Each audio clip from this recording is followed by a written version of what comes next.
99% programming iyo ari yo yose ishingiye ku cyo bita variable. Variable ushobora kuyifata nkaho ari nk'igikarito ushobora gufata ugashyiramo umwenda cyangwa inkweto runaka. Buri gikarito ushobora kugiha izina ukavuga iki ni igikarito cy'inkweto ugashyiramo inkweto. Igikarito cy'imyenda ushobora kugiha izina ukavuga ngo iki ni igikarito cy'imyenda ugashyiramo imyenda. Ni nuko rero variable ziteye muri programming. Variable ni iki? Ni izina ribika value runaka. Urugero dushobora gutangira hano turi muri Jupyter Notebook tukavuga tugiye kubika umubare runaka. Icyo gihe variable kugira tuyidekarare twandika ubusanzwe izina ry'iyo variable twarangiza tugashyiraho ikimenyetso cyabihwanye tugashyiraho iyo value. Ndaguha urugero, reka tubyite umubare cyangwa se tubyite password. Turangiza dushyiraho iko kuri password, tuvuge ko password yacu ari 1234 cyangwa se 2234. Uru ni urugero rwa password y'imibare yoroheje. Urundi rugero dushobora kuvuga umubare ugiye kungana n'10. Urundi rugero rwa nyuma dushobora kuvuga imyaka ingana na 20. Ubwo no kuvuga imyaka ingana na 20. Iyi variable dushobora kuyigereranya nk'igikarito nkuko nabikubwiye, iyi value tukagereranya nka bya bintu ushyira mu gikarito. Ubwo no kuvuga iyi 20 tuyibitse muri iri zina imyaka.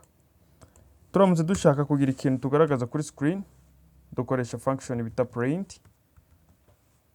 Twarangiza tukandika ya variable yacu. Mbere ko twandika variable reka twandike 20 turebe, urukona ko igisubizo kiraza ari 20. Aho kugira twandike 20 rero dushobora kwandika ya variable yacu yitwa imyaka. Urukona ko igisubizo ni kimwe. Aho kugira twandike imyaka dushobora kwandika ya variable yacu yitwa password.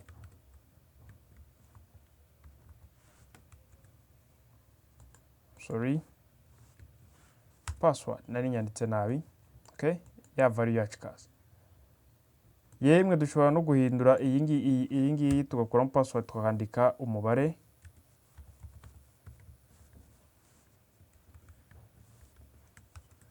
Urabona ko igisubizo ni 10. Kuvuga aho kugira wandike 10 urandika umubare. Ibi birafasha cyane kuko nicyo kintu cyonyine kigize programming.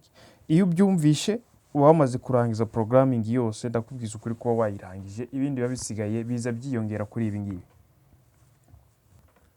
Ikindi nanone variables ziba zitandukanye. Nubwo twari defininze variable zacu zigeze kuri 3, izi ngizi nshaka naba nzihanaguye hasiga iyi y'imyaka gusa. Narangiza nkeneye gukora nk'indi variable y'amazina. Okay? Nkavuga uti izina rigiye kungana na John. Niba wibuka neza string cyangwa se ubwoko bw'amadata twita string tubwandika muri utu quote. Twangiza tukavuga uti uwo muntu reka tumwite John. John imyaka ye ni 20. Dushaka twaza hano tukandika, aho kwandika John twakwandika izina. Uri kubona ko igisubizo ni John.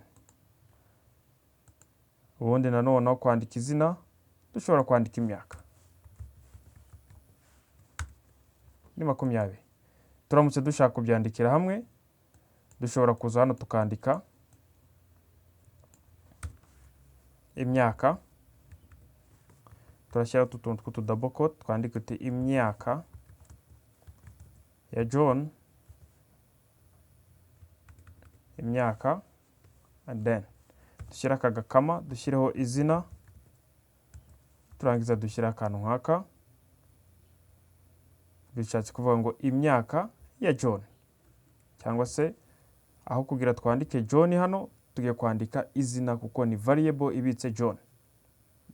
Bifate nka hari kwandika John, ariko aho kugira twandike John twanditse variable ibitse John. Turangiza twandike John, turavuga ni 20. Ubwo bivuze ngo imyaka.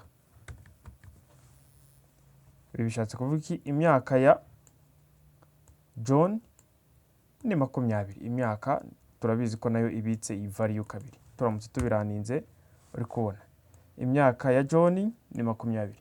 ari ahantu uzajya ku irembo wafungura ukabona amazina yawe ni kanaka, nuko bigenda ubundi nta rindi banga rihari, ibintu biroroshye cyane. Okay, uri kubona ko ibijyanye na variable ntabwo ari ibintu bikomeye cyane. Ikindi variable akamaro kayo nuko ushobora kuyihindurira izina cyangwa se value iyibitsemo. Ndaguha urugero, hano izina twavuze ko ari John, ariko ndamutse nje hano hasi nkangera nkandika ngo izina, narangiza iri zina ryanjye aho kugira mvuge ngo ni John, iyi variable yitwa izina, nkahita mvuga uti noneho ni Kagabo. Uri kubibona? Ndamutse nkoze run nkakanda kuri button yo kuraninga, imyaka ya Kagabo ni 20, ntago bikiri John, byahindutse Kagabo. Bivuze ngo muri Python cyangwa muri programming buri gihe dufata initialization yanyu. Ibi nibyo twita initialization, gufata value ukayibika muri variable, nibyo twita initialization. So gufata John ukavuga izina ringana John, nyuma ukongera ugasubira ukavuga izina ringana Kagabo. Icyo gihe Python yo ifata bino bya nyuma ari byo Kagabo.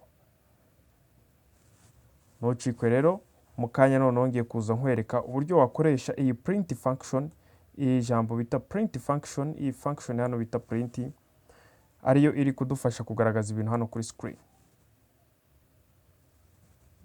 Ciao ciao, ntucikwe na video ikurikira ariyo iyi ngiyi.